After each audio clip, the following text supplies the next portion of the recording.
ఇర్మియా గ్రంథం 32వ అధ్యాయం. యూదా రాజైన సిద్కియా ఏలుబడి 10వ సంవత్సరమున అనగా నెబుకద్రెజరు ఏలుబడి 18వ సంవత్సరమున యెహోవా యొద్ద నుండి ఇర్మియాకు ప్రత్యక్షమైన వాక్కు. ఆ కాలంలో బబులోను రాజు దండు యెరూషలేమునకు ముట్టడి వేయుచుండగా సిద్కియా ఇర్మియాతో చెప్పినదేమనగా, యెహోవా ఇలాగ సెలవిచ్చుచున్నాడు, ఆలోచించుడి, ఈ పట్టణమును బబులోను రాజు చేతికి నేను అప్పగించుచున్నాను, అతడు దాన్ని పట్టుకొనును. యూదా రాజైన సిద్కియా కల్దీల చేతిలో నుండి తప్పించుకొనక బబులోను రాజు చేతికి నిశ్చయముగా అప్పగింపబడును. సిద్కియా అతనితో ముఖాముఖిగా మాటలాడును, కన్నులారా అతని చూచును. అతడు సిద్కియాను బబులోనును కొనిపోవును, నేను అతని దర్శించే వరకు అతడు అక్కడనే ఉండును. ఇదే యెహోవా వాక్కు. మీరు కల్దీలతో యుద్ధము చేసినను మీరు జయము నొందరు అను మాటలను ఈవేళ ప్రకటించుచున్నామని ఇర్మియాతో చెప్పి అతనిని చెరలో వేయించి ఉండెను. కాగా ప్రవక్త అయిన ఇర్మియా యూదారాజు మందిరములోనున్న చెరసాల ప్రాకారములో ఉంచబడి ఉండెను. అంతటా ఇర్మియా ఇట్లనను, యెహోవా వాక్కు నాకు ప్రత్యక్షమై ఇలాగు సెలవిచ్చెను, నీ తండ్రి తోడబుట్టిన షల్లూము కుమారుడగు హనమేలు నీ యొద్దకు వచ్చి అనాతోతులోనున్న నా భూమిని కొనుటకు విమోచకుని ధర్మము నీదే, దాన్ని కొనుక్కొనుమని చెప్పును. కావున నా తండ్రి తోడబుట్టిన వాని కుమారుడైన హనమేలు యెహోవా మాట చొప్పున చెరసాల ప్రాకారములోనున్న నా యొద్దకు వచ్చి, బెన్యామీను దేశమందలి అనాతోతులోనున్న నా భూమిని దయచేసి కొనుము, దానికి వారసుడవు నీవే, దాని విమోచనము నీ వల్లనే జరగవలను, దాన్ని కొనుక్కొనుమని నాతో అనగా, అది యెహోవా వాక్కు అని నేను తెలుసుకొని నా తండ్రి తోడబుట్టిన వాని కుమారుడైన హనమేలు పొలమును కొని 17 తులముల వెండి తూచి అతనికి ఇచ్చితిని. నేను క్రయపత్రము రాసి ముద్ర వేసి సాక్షులను పిలిపించి త్రాసుతో ఆ వెండి తూచి క్రయపత్రమును అనగా ముద్రగల విడుదల కైకోలను వడంబడికను, ముద్రలేని విడుదల కైకోలను వడంబడికను తీసుకుంటుని. అప్పుడు నా తండ్రి తోడబుట్టిన వాని కుమారుడైన హనమేలు ఎదుటను ఆ క్రయపత్రములో చేవరాలు చేసిన సాక్షుల ఎదుటను చెరసాల ప్రాకారములో కూర్చున్న యూదులందరి ఎదుటను నేను మహసేయా కుమారుడగు నేరియా కుమారుడైన బారూకునకు ఆ క్రయపత్రమును అప్పగించి వారి కనుల ఎదుట బారూకునకు ఇలాగూ ఆజ్ఞాపించితిని, ఇశ్రాయేలు దేవుడును శర్మలకు అధిపతినగు యెహోవా సెలవిచ్చినదేమనగా, ఈ పత్రములను అనగా ముద్రగల ఈ క్రయపత్రమును ముద్రలేని క్రయపత్రమును నీవు తీసుకొని అవి బహుదినములుండునట్లు మంటి కుండలో వాటిని దాచిపెట్టుము. ఇశ్రాయేలు దేవుడును శర్మలకు అధిపతియునగు యెహోవా ఇలాగూ సెలవిచ్చుచున్నాడు, ఇండ్లును పొలములను ద్రాక్ష తోటలను ఇంకా ఈ దేశంలో కొనబడును. నేరియా కుమారుడైన బారూకు చేతికి ఆ క్రయపత్రమును నేను అప్పగించిన తరువాత యెహోవాకు ఇలాగున ప్రార్థన చేసి తిని, యెహోవా ప్రభువా, సైన్యములకు అధిపతియగు యెహోవా అను పేరు వహించువాడా, శూరుడా, మహాదేవా, నీ అధిక బలము చేతను చాచిన బాహు చేతను భూమి ఆకాశములను సృజించితివి, నీకు అసాధ్యమైనదేదియూ లేదు. నీవు వేవేల మందికి కృప చూపుచు తండ్రుల దోషమును వారి తరువాత వారి పిల్లల ఒడిలో వేయువాడవు. ఆలోచన విషయంలో నీవే గొప్పవాడవు, క్రియలు జరిగించే విషయంలో శక్తి సంపన్నుడవు.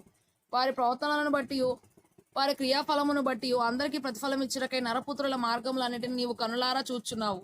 నీవు ఐగుప్తు దేశంలో చేసినట్టు నేటి వరకు ఇశ్రాయేలు వారి మధ్యను ఇతర మనుషుల మధ్యను సూచక క్రియలను మహత్కార్యములను చేయుచు నేటి వలె నీకు కీర్తి తెచ్చుకొనుచున్నావు.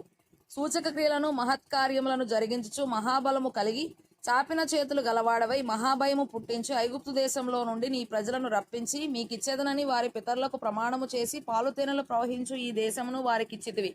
వారు ప్రవేశించి దాన్ని స్వతంత్రించుకొనిరి గాని నీ మాట వినకపోయిరి, నీ ధర్మశాస్త్రం అనుసరింపకపోయిరి. వారు చేయవలనని నీవు ఆజ్ఞాపించిన వాటిలో దేనిని చేయకపోయిరి గనక ఈ కీడంతయు వారి మీదికి రప్పించి ఉన్నావు. ముట్టడి దెబ్బలను చూడుము, పట్టణమును పట్టుకొనుటకు అవి దానికి సమీపించుచున్నవి. ఖడ్గము, క్షామము, తెగులు వచ్చుట వలన దాని మీద యుద్ధము చేయుచుండు కల్దీల చేతికి ఈ పట్టణము అప్పగింపబడును. నీవు సెలవిచ్చినది సంభవించెను, నీవే దాన్ని చూచున్నావు గదా. యెహోవా ప్రభువా, ధనమిచ్చి ఈ పొలమును కొనుక్కొని సాక్షులను పిలుచుకొనుమని నీవే నాతో సెలవిచ్చితివి. అయితే ఈ పట్టణము కల్దీల చేతికి అప్పగింపబడుచున్నది. అంతటా యెహోవా వాక్కు ఇర్మియాకు ప్రత్యక్షమై ఇలాగు సెలవిచ్చెను, నేను యెహోవాను, సర్వ శరీరులకు దేవుడను, నాకు అసాధ్యమైనది ఏదైనా నుండునా. కావున యెహోవా ఈ మాట సెలవిచ్చుచున్నాడు, ఇదిగో నేను ఈ పట్టణమును కల్దీల చేతికిని బబులోను రాజు నెబుకద్రెజరు చేతికిని అప్పగింపబోచున్నాను.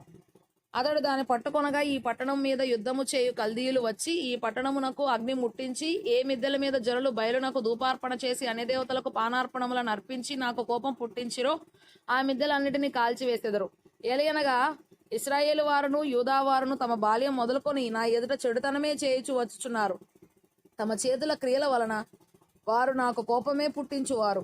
ఇదే యెహోవా వాక్కు. నా కోపం రేపుటకు ఇశ్రాయేలు వారును యూదావారును వారి రాజులను వారి ప్రధానులను వారి యాజకులను వారి ప్రవక్తలను యూదాజనులను యెరూషలేము నివాసులను చూపిన దుష్ప్రవర్తన అంతటిని బట్టి నా ఎదుట నుండి వారి దుష్ప్రవర్తనను నేను నివారణ చేయ ఉద్దేశించినట్లు వారు ఈ పట్టణమును కట్టిన దినము మొదలుకొని ఇది వరకును అది నాకు కోపం పుట్టించుటకు కారణమైన నేను పెందలకడ లేచి వారికి బోధించినను వారు నా బోధ అంగీకరింపకపోయిరి. వారు నా తట్టు ముఖము త్రిప్పుకొనక వీపునే త్రిప్పుకొనిరి. మరియు నా పేరు పెట్టబడిన మందిరమును అపవిత్రపరచుటకు దానిలో హేమైన వాటిని పెట్టిరి. వారు తమ కుమారులను కుమార్తెలను ప్రతిష్ఠింపవలనని బెన్హిన్నోము లోయలోనున్న బయలునకు బలిపీఠములను కట్టించిరి. అలాగు చేయుటకు నేను వారికి ఆజ్ఞాపింపలేదు. యూదావారు పాపములో పడి ఎవరైనా నిట్టి హేక్రియలు చేయుదురన్న మాట నాకెన్నడూనూ తోచలేదు. కావున ఇశ్రాయేలు దేవుడకు యెహోవా ఈ పట్టణమును గూర్చి ఈ మాట సెలవిచ్చుచున్నాడు. అది ఖడ్గము చేతను, క్షామము చేతను, తెగులు చేతను పీడింపబడినదై బబులోను రాజు చేతికి అప్పగింపబడునని మీరీ పట్టణమును గూర్చి చెప్పుచున్నారు కదా. ఇదిగో నాకు కలిగిన కోపోద్రేకము చేతను మహారౌద్రము చేతను నేను వారిని వెళ్ళగొట్టిన దేశములన్నిటిలో నుండి వారిని సమకూర్చి ఈ స్థలమునకు తిరిగి రప్పించి వారి నిర్భయముగా నివసింపజేసేదను. వారు నాకు ప్రజలయ్యుందురు, నేను వారికి దేవుడనయ్యుందును. మరియు వారికిని వారి కుమారులకును మేలు కలుగుటకై వారు నిత్యము నాకు భయపడునట్లు నేను వారికి ఏక హృదయమును ఏక మార్గమును దయచేయుదును. నేను వారికి మేలు చేయట మానకుండునట్లు నిత్యమైన నిబంధనను వారితో చేయుచున్నాను. వారు నన్ను విడవకుండునట్లు వారి హృదయములలో నా ఎడల భయభక్తులు పుట్టించెదను. వారికి మేలు చేయుటకు వారి యందు ఆనందించుచున్నాను. నా పూర్ణ హృదయముతోనూ నా పూర్ణ ఆత్మతోనూ ఈ దేశంలో నిశ్చయముగా వారిని నాటెదను. యెహోవా ఇలాగ సెలవిచ్చుచున్నాడు. ఈ ప్రజల మీదికి ఇంత గొప్ప కీడు రప్పించిన రీతినే నేను వారిని గూర్చి చెప్పిన మేలంతటిని వారి మీదికి రప్పింపబోచున్నాను. ఇది పాడైపోయెను, దానిలో నరులు లేరు, పశువులు లేవు.